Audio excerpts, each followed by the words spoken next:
께서 오늘 주신 말씀은 3년째 1월 첫 주에 주시는 말씀으로 읽었습니다. 2020년도 1월 첫 주에도 이 말씀을 가지고 말씀드렸고요.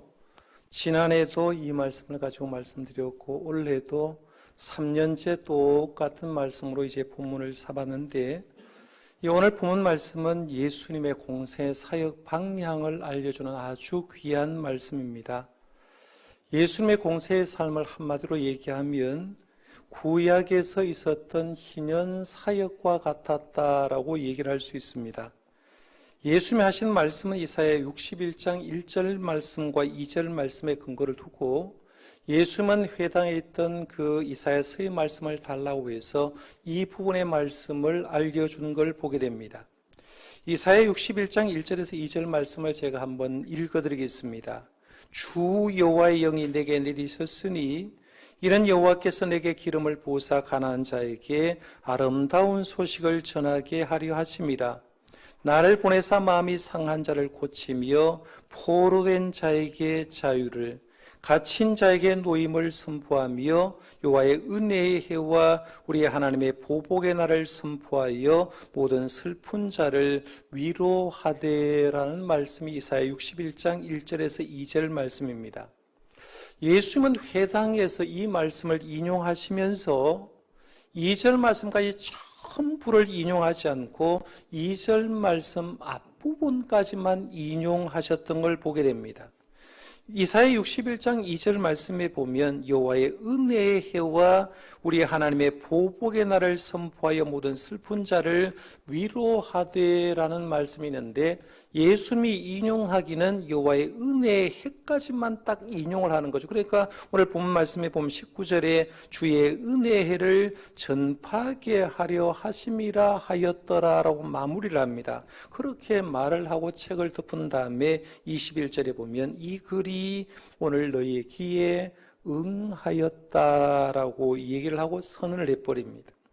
예수님이 왜 이렇게 말씀하셨을까라고 가만히 생각해 보면 앞부분의 말씀까지 딱 얘기를 한 이유는 뭐냐면 여호와의 은혜의 해까지만 얘기를 하고 이 글이 너에게 응하였다라고 한 이유가 뭐냐면 예수님의 초림으로 인해서 예수님의 이 사역이 성취되었기 때문에 초림으로 인해서 성취된 그 사건까지만 얘기를 했던 걸 보게 됩니다. 그러니까 오늘 보면 18절 말씀에 봐도 주의 성령이 내게 임하셔서 있는 가난한 자에게 복음을 전하게 하시려고 내게 기름을 부으시고 나를 보내사 포로된 자에게 자유를, 눈먼 자에게 다시 보게 함을 전파하며 눌린 자를 자유롭게 하고 라고 했는데 이 말씀에 있는 대로라는 거죠.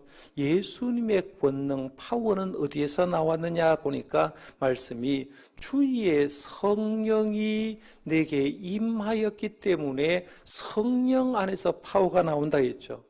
여러분, 예수님은 하나님의 아들이시고 예수님이 공생의 사역을 시작하면서 세례받을 때 성령이 비둘기처럼 예수님께 내렸지 않습니까? 이미 그때 예수님은 성령이 비둘기처럼 내려서 성령이 그에게 임했기 때문에 예수님의 권능은 그때 이미 시작되었다고 볼 수 있고요. 예수님이 공생의 사역하는 사역이 뭐냐로 하니까 복음을 전하는 거였다라고 말씀드렸죠. 18절에 보면 이는 가난한 자에게 복음을 전하게 하시려고, 예수님이 오신 목적, 사역 목적은 복음을 전하게 하시는 거고요. 그 다음에 예수님이 복음을 전할 때 예수님의 복음을 받는 청중들은 어떤 사람이나 보니까 가난한 사람이었고 포로된 사람이었고 눈먼 자였고 눌린 자였다라고 얘기합니다. 그러니까 예수님이 말씀을 전할 때 그 당시에 기득권 세력을 위해서 말씀 전한 게 아니라 그 시대에 억눌린 사람들, 가난한 사람들, 포로된 사람들, 눈먼 사람들, 눌린 자들에게 복음을 전하게 되고, 그리고 그렇게 복음을 전하면 그 청중들은 예수님의 복음을 듣고 어떻게 변화되냐 보니까 그들이 복음을 받아들일 수 있게 되고 자유를 얻게 되고 다시 복이함을 얻게 되고 자유롭게 준다라고 얘기를 합니다. 이 말씀을 잘 보면 이 글이 너에게 응하였다라고 얘기하는데 예수님의 공생의 사역을 잘 뒤벼보면 예수님을 만났던 모든 사람이, 예수님이 일어났던 모든 사건들이 이 말씀대로 그대로 이루어지는 걸 봅니다. 그런데 61장 2절 하반절을 보면 그때는 아직도 이루어지지 않은 게 있어요. 그래서 61장 2절에 보면 우리 하나님의 보복의 날을 선포하여 모든 슬픈 자를 위로하되라는 말씀은 얘기를 안 했다고 말씀드렸잖아요. 앞부분 말씀과 인용하고 뒷부분 말씀 인용하지 않은 이유가 뭐냐면 우리 하나님의 보복의 날을 선포하여라는 말은 예수님이 심판주로 재림주로 오실 때 얘기를 하고 있거든요. 그러니까 앞부분의 말씀은 초림하신 예수님이 할 사역을 얘기하고 뒷부분은 예수님의 재림주로 와서 심판할 날 사역을 했기 때문에 그 부분은 얘기하지 않고 앞부분의 말씀만 인용해서 얘기했다라고 보게 됩니다. 이렇게 예수님의 공생의 사역을 잘 보면 구약에 있었던 희년의 사역과 똑같다는 겁니다. 구약에 나오는 희년은 우리 7년 주기를 볼 때 마지막 해인 안식년을 7번 보내고 그 다음 해인 50년째를 희년이라 한다고 말씀드렸고요. 희년은 대제사장이 숫양의 불로 나팔을 부는 것으로 시작했고 희년이 되면 땅을 팔았던 사람들, 땅을 빼앗겼던 사람이 땅을 원주인에게 회복시켜주고 희년에는 종살이했던 사람이 자기 가족의 품에 돌아가는 거죠. 그러니까 구약시대에 살았던 사람에게 예를 들어서 언제가 제일 좋은 해예요? 이렇게 물으면 보통 안식년이 좋다고 얘기하고요. 그 다음에는 안식년 7번이 지난 다음에 오는 희년이 가장 좋은 거예요. 그러니까 구약시대에 살아가는 사람들은 희년은 굉장히 좋은 해가 되는데 예수님의 사역하는 모든 것이 바로 이런 희년의 사역이었다고 얘기하는 거죠. 그러니까 예수님의 성육신 사역이 희년의 사역이었고 예수님의 공생의 사역 모든 사역이 희년의 사역이었고요. 예수님의 십자가 죽으심으로 죄와 사망에 얼룩린 사람들을 다시 살게 하고 새 생명 준 건 사역이기 때문에 그것이 바로 희년 사역이었다라고 보게 됩니다. 그러니까 주님은 당신의 사역을 시작하는 순간부터 하는 말이 뭐냐면 희년 사역이 이미 너희들에게 응했다, 이루어지기 시작했다고 얘기하는 거예요. 사실은 그렇습니다. 예수님의 복음을 듣고 사람들이 변한 거 한번 보십시오. 그래서 성경 말씀 보면 재미난 게 예수님을 만나서 변화 안 된 사람이 없지 않습니까? 예수님을 병든 자가 만나면 병이 고침 받았어요. 귀신 들린 자가 예수님 만나니까 귀신이 떠나갔습니다. 참된 삶을 모르는 사람이 예수님을 만나니까 삶의 의미를 제대로 깨닫게 되고 세상만 보고 살던 사람이 예수님 만나니까 영적인 세상을 보게 되고 이기적으로 살던 사람이 예수님을 제대로 만나니까 이타적인 삶으로 변화되는 걸 보게 되죠. 그러니까 예수님을 만나면 변화되는데 이런 변화된 복을 누가 누렸느냐 하면 사실은 그 변화의 복을 누린 사람 중에 한 명이 바로 저와 여러분인 줄 믿습니다. 저와 여러분 예수님 만났기 때문에 이 세상에 가장 수지 많은 사람, 가장 복받은 사람이 누구냐라고 하면 예수님을 만나는 저와 여러분이 가장 수지 많고 가장 복받은 사람이라고 고백할 수 있기를 바랍니다. 오늘 우리 예수님 덕분에 복음이 무엇인지 알게 되었잖아요. 예수님의 덕분에 진정한 자유가 뭔지도 알게 되었어요. 예수님 덕분에 거듭나는 게 뭔지, 진짜 하나님 앞에서 영적으로 사는 것이 뭔지 알게 되고, 예수님의 덕분에 하나님의 나라의 삶은 어떻고 하나님의 나라는 어떤가를 알게 되는 것. 전부 다 예수님을 만나서 예수님의 덕분에 우리는 이렇게 모든 걸 누리는데, 이런 희년의 기쁨을 우리가 함께 누리는 거예요. 우리 교회에서는 이 희년 말씀을 가지고 제가 3년 동안 본문을 1월 첫 주에 말씀을 드렸다라고 하는데, 작년에 우리 희년을 기점해서 이미 정책 당회를 하면서 3년 교회표를 이미 정했습니다. 우리가 2020년도에는 교회표를 희년을 준비하는 교회다라는 표를 가지고 희년준비위원회, 교회 설립 50주년 준비위원회를 구성해서 희년된 2021년도는 어떤 사역했으면 좋겠습니까? 의논하고, 그리고 거기에서 의논한 대로 작년 사역을 참 잘했고요. 교회 이제 50년사 발간팀도 구성해서 우리 교회 50년 역사인데 50년 역사도 구체적으로 어떻게 기록하면 좋겠는지, 그 다음에 그 방향도 정하고 자료는 어떤 서류로 수집할까라고 연구해서 이 자료를 수집하기 시작했고요. 작년도에는 우리 희년을 구현하는 게, 구현이라는 것은 그대로 살아보는 거죠. 삶에서 살아보는 걸 얘기하는데, 희년을 구현하는 교회로 2020년 준비한 대로 그대로 다 실행에 올렸어요. 송구 영신 예배 때 우리 교회 1년의 삶을 영상으로 6분 정도 쭉 보여드렸어요.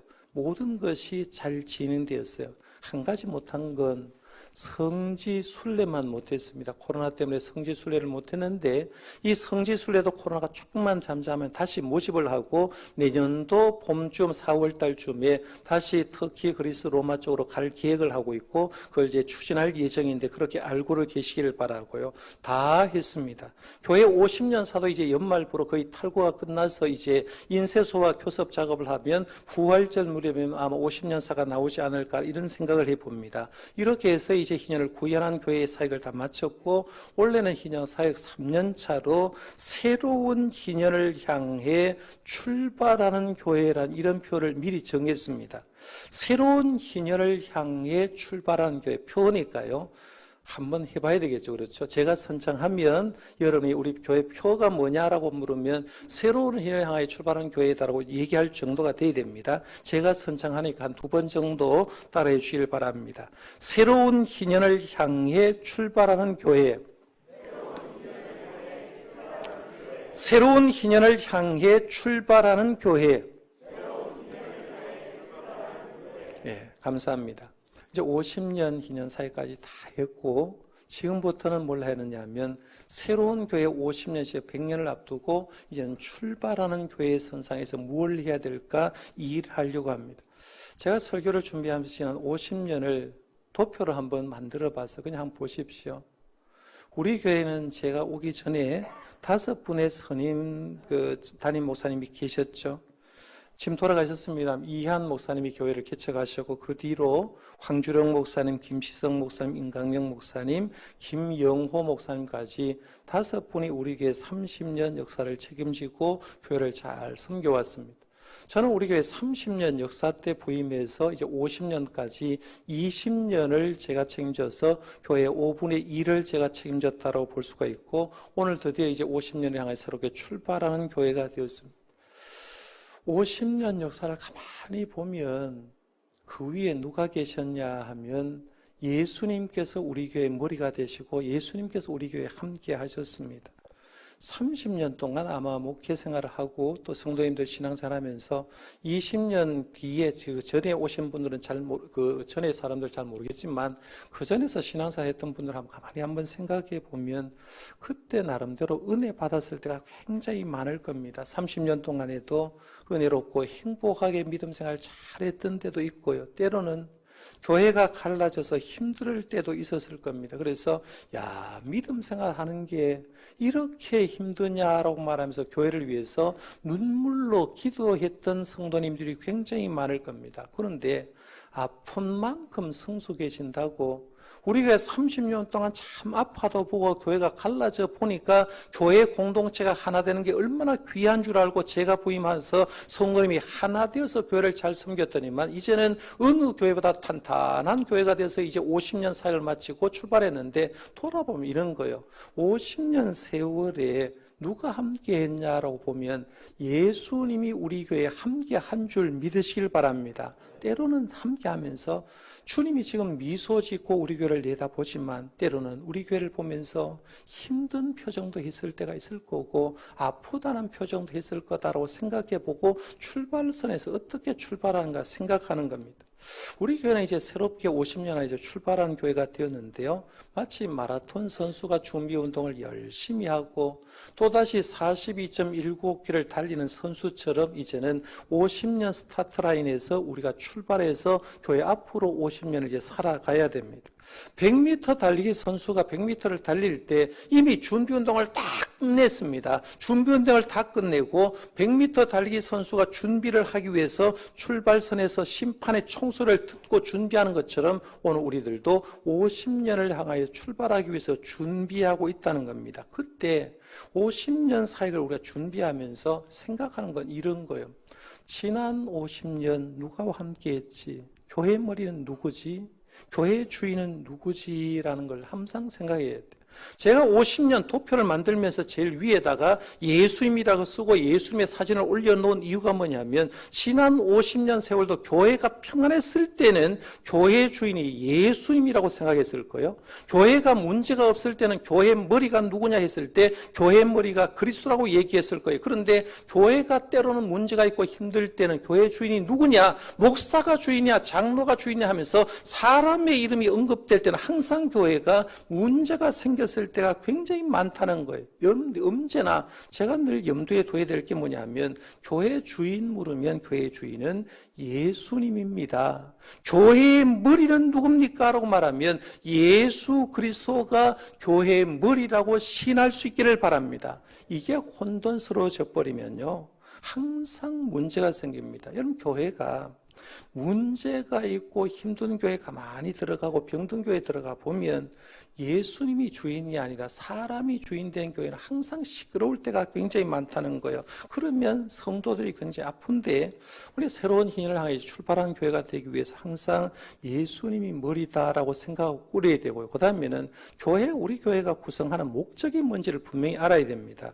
여러분들, 우리 교회의 목적은 주보 정동 비전란에 잘 나옵니다. 올해도 이제 주보를 새롭게 편성했습니다만은 정동 비전란의 제일 위에 보면 정동 교회가 소중하게 생각하는 것을 몇 가지를 이었어요. 그 중에 하나가 목적 선언이고 교회 5대 비전을 놓고 담임 목사가 부임하는 것부터 시작해서 은퇴할 때까지 연도별로 다 기록했습니다. 그러니까 이 성도들이 보면서 우리 목사님 언제 은퇴라고 하면 부임한 날부터 은퇴한 날까지, 저는 부임할 때부터 이미 다 은퇴한 날까지 65세 은퇴할 때까지 정해놨거든요. 그런데 이걸 보면서 무슨 뜻인지 모르는 사람이 있는데 이대로 지금 가고 있습니다. 그 중에 하나가 뭐냐면 정동교회 목적 선언문입니다. 정동교회 목적 선언문은 이미 장로님들이나 기도하는 분들이 기도하는데요. 이렇습니다. 정동교회는 하나님의 나라를 구현하기 위해 하나님께서 원하시는 성경적 건강한 교회를 세움으로 이 시대의 모형적인 교회를 만들어가는 데 있다라고 했어요. 우리 교회의 목적은 하나님의 나라를 구현하는 겁니다. 쉽게 말하면 하나님의 나라를 살아보는 거예요. 우리가 교회 공동체로 통해서 예수 믿고 진짜 예수 믿어서 하나님의 나라가 뭔가를 교회를 통해서 살아보는 거, 이걸 구현한다고 하는 거죠. 하나님의 나라를 살아보는 거, 구현하는 거. 그리고 하나님께서 원하시는 성경적인 건강한 교회를 세움으로 이 시대에 많은 교회가 있지만 많은 교회 가운데 모형적인 교회, 모델적인 교회를 만들어가는 게 우리 교회의 목적이었다는 거예요. 우리 50년사를 쓰고 제가 우리 교회 노회장 장로님에게 축사를 한번 써달라고 하니까 축사가 30일 날 도착을 했어요. 첫 번째 서론에 이렇게 썼습니다. 우리 노회 안에 교회가 한 90개 되는데 90개 교회 가운데 교회가 부흥하고 변화되고 교회를 앞장선 교회를 한 교회만 찍는다면 정동교회를 얘기하겠습니다라고 말하면서 자신 있게 우리 노예 산업사의 모든 사람들은 정동교회가 지난 20년 어떻게 변한지 알면서 그것을 자랑스럽게 이제 쓴 걸 보게 되는데 우리가 이 시대의 모형적인 교회가 되는 게 굉장히 중요합니다. 그래서 남들이 볼 때도 야, 정동교회는 진짜 모형적인 교회야, 모델적인 교회라고 반할 정도로 인정할 정도로 교회였는데 이런 식으로 굉장히 많이 바뀌어졌습니다. 그래서 우리가 이런 교회 목적 선언문에 맞춰서 올해도 재직회 8개 부서에 맞는 일들을 할 겁니다. 우리가 출발선에 있다고 해서요, 출발선에 서가지고 대단한 일을 할 것 아닙니다. 왜냐하면 처음 출발할 때는 가볍게 하는데 중요한 건 목적대로만 제대로 출발하면 제대로 가니까 그래요. 원래 우리 교회에 있을 8개 재직 부서별로 잠깐만 사역을 얘기하면 예배부는 주일 낮 예배 때 이제 다음 주부터 계속해서 마가복음을 강의할 겁니다. 이유는 뭐냐면 복음을 진수를 깨달으려고 하면 복음서를 보는 수밖에 없죠. 그래서 마가복음을 강의하고 특강 예배를 계속하고요. 원래는 떼제 예배 몇 년 쉬었는데 떼제 예배도 다시 한번 시작하면서 2번 정도 하는데 예배를 하면서 예배 인도자가 없어. 그런데 주님만 보고 예배하는 게 뭔지, 주님만 보고 찬양하는지 뭔지 떼제 예배를 통해서 드릴 예정이고요. 두 번째는 온라인 사회부가 이제 지난해 신설되었지 않습니까? 시대가 이러니까 온라인 사회부가 신설돼서 홈페이지 관리, 카카오톡 채널 운영하고 페이스북을 관리할 겁니다. 여러분들이 토요일 오후 3시만 딱 되면 우리 교회에서 카카오톡 채널로 통해서 주보 본문도 나오고 설교도 나오고 모든 것이 정리되는 교회가 그렇게 많지 않을 건데 이런 사역도 계속할 거고요. 교육부의 사역은 인문학 콘서트를 3번 할 겁니다. 첫 번째는 나태주 시인을 모셨어요. 나태주 시인 아마 아시는 분이 굉장히 많았고 제가 지난번에 풀꽃이라는 시도 소개했는데 나태주 시인 장로님을 초빙해서 하고요. 두 번째는 행복에 대한 특강을 하고 세 번째는 죽음에 대해서 강의를 할 겁니다. 그래서 우리 신앙생활을 조금 더 하나님의 사람답게 만들기 위해서 인문학 콘서트를 하고요. 기독교 역사 탐방을 가을에 좀 할 예정이고 맥체인 성경 읽기표로 통해서 전 교인이 성경을 구약은 한 번, 시편과 그다음에 신약 성경 2번 읽자라고 했는데 여러분 스스로 한번 결단해 보십시오. 내가 신앙생활 하는데 하루에 4장씩 한번 읽어서 원래 한번 동참해 봤으면 좋겠다. 그다음에 이제 그 9월 달쯤 되면 신학생 장학주의를 하려고 합니다. 우리 교회가 오늘 영남신학도의 대학원생들, 신학생들을 8명 정도 지금 최소한 우리 원로 장로님 가정, 그다음에 이제 양장로님 가정에서 2가정에서 신학생 장학금을 지금 준비하고 있는데 신학생들 우리 교회 한 8분 정도 초청해서 우리 교회 이름으로 장학금을 전달할 예배를 준비하고 있고요. 교육에 힘쓰려고 합니다.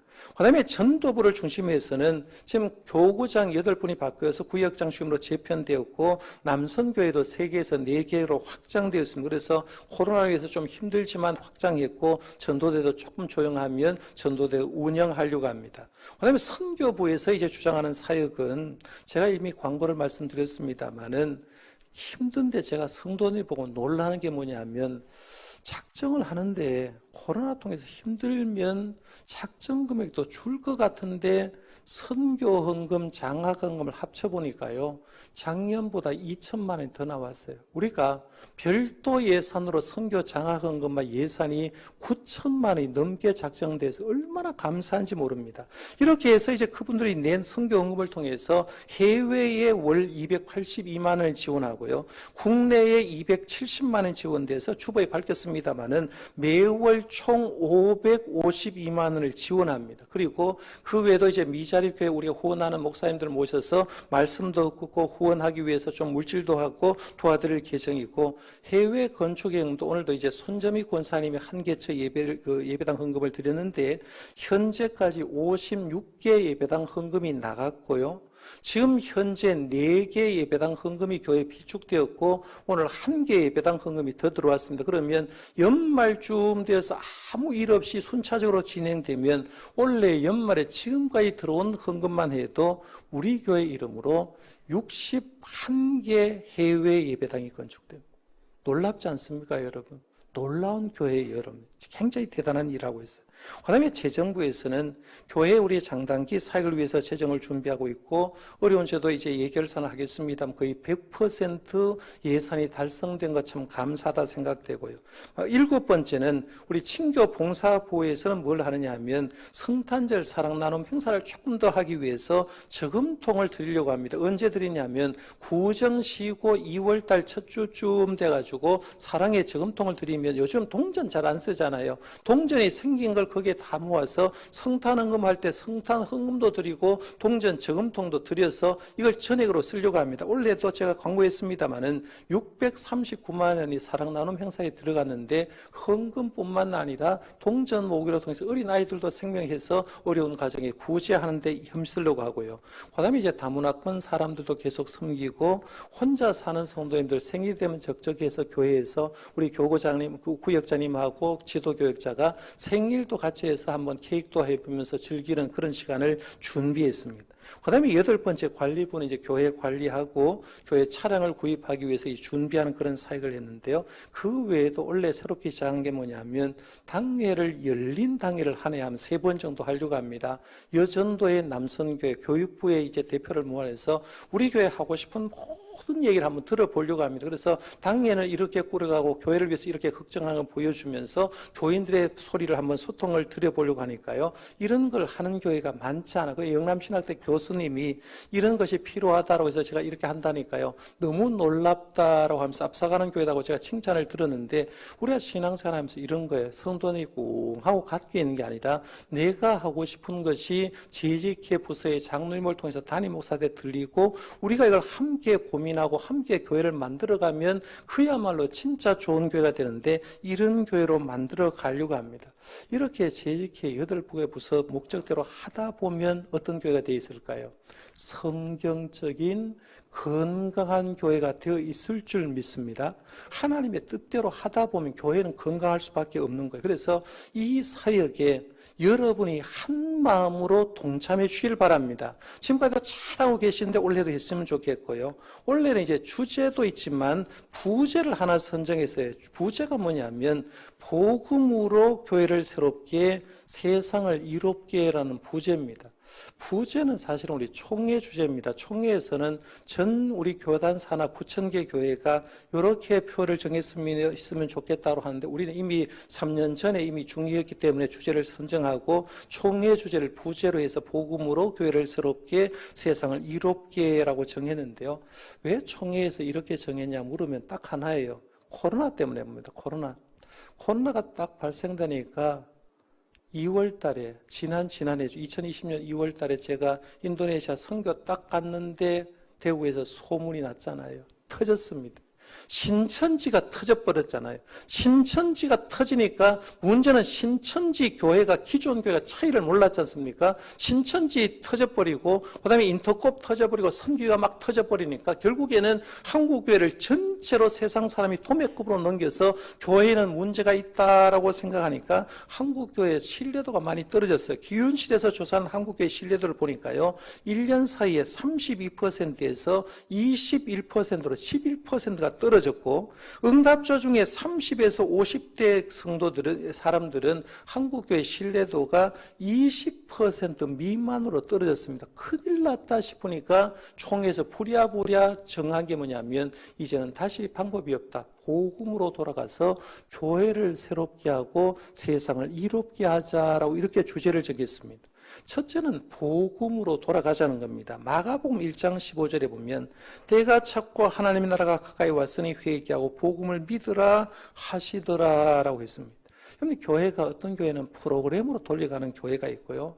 어떤 교회는 방법론으로 하는데 교회가 새로워지려고 하면 방법이 없다는 거죠. 종교개혁 시절에도 그렇고 지금도 그렇고 오직 복음이에요. 복음은 예수님 얘기하잖아요.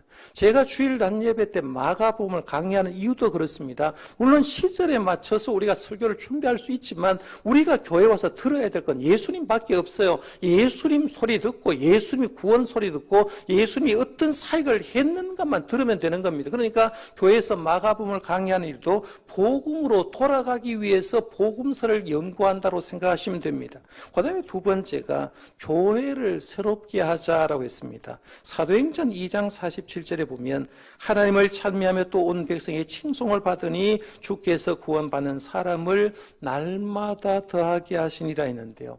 오순절 성령 강림 임하니까 초대교회 교인들은 칭찬을 많이 받았어요. 왜냐하면 교인들이 사랑이 넘치니까 자기 밭도 자기의 집도 접히고 교회들이 하나 되는 모습을 보니까 너무 좋더라는 겁니다. 그러니까 근데 교회가 새롭게 되려고 하면 여러분이 마음이 오픈해야 돼요. 교회가 누구냐? 교회는 내가 교회고 여러분이 교회인 거예요. 그러면 교회가 새롭게 되려고 하면 내가 교회란 정체성을 분명히 가지고 내 속에 복음으로 교인들을 돌보아주면 된다는 거예요. 그 다음에 세 번째는 세상을 이롭게 하자고 했어요. 신명기 16장 11절에 보면 너와 네 자녀와 노비와 네 성주인 레위인과 및 너희 중에 있는 객과 고아와 가부가 함께 내 하나님 여호와께서 자기 이름을 두시려고 택하신 곳에서 내 하나님 여호와 앞에서 즐거워할지니라 했는데 그동안의 교회가 예를 들어서 이기적인 교회, 우리 교회만 성장하고 우리 교회만 잘 된다 했던 교회라고 하면 이제는 교회가 교회 공동체 안에만 있는 게 아니라 이타적인 교회가 되라는 거죠. 지역에 필요한 교회가 되고 사회에서 필요한 교회가 되고 국가가 필요한 교회, 환경에 필요한 교회가 되는 거예요. 여러분 이번에 성탄 나눔 행사 중에 돈을 한 30만 원 어디에 썼느냐 하면요. 수성보건소에 썼어요. 수성보건소에 왜 썼느냐 하면 지금 코로나 검사한다고 보건소의 관계자들이 굉장히 힘들잖아요. 그 교역자가 건의했어요. 보건소에 힘든 분들을 위해서 간식을 한번 사줬으면 좋겠다 싶어서 간식을 비싼 6,800원짜리 간식을요 50개를 준비해서 갖다 드리니까 너무 좋아했다 이렇게 얘기를 하는 겁니다. 우리가 교회가 존재하는 이유는 우리만 잘 먹고 잘 사는 게 아니라 우리 교회를 통해서 지역과 나라와 세계가 잘 살게 되고 환경이 변하도록 세상을 이롭게 하는 게 교회의 필요성이라는 겁니다. 그러면 이런 교회만 되면 그 교회에 하나님 안 보내주겠습니까? 사람 보내주는 거예요. 그래서 오늘 말씀을 정리하면 이렇습니다. 주제는 새로운 희년을 향하여 출발한 교회가 우리 교회의 주제고요. 부제는 복음으로 교회를 새롭게 세상을 이롭게 하는 겁니다. 여러분이 앉는 좌석에 백신 접종석에 주제, 부제 있어요, 없어요? 우리 교회는 헌수막이 없어요. 일부러 제가 이제 안 붙이려고 합니다. 작은 주제, 주보에도 나오고 그게 나오니까요. 우리 교회가 이런 교회가 되도록 새로운 희망에서 출발하면서 가벼운 말씀으로 출발하되 성경적인 건강한 교회를 세워가려고 노력하는 저와 여러분들 되시기를 바라고요. 예수님이 볼 때 정동교회 보면 너무 흐뭇하다고 미소 짓는 교회로 만들어가는 저와 여러분들 되시기를 바랍니다. 기도하겠습니다.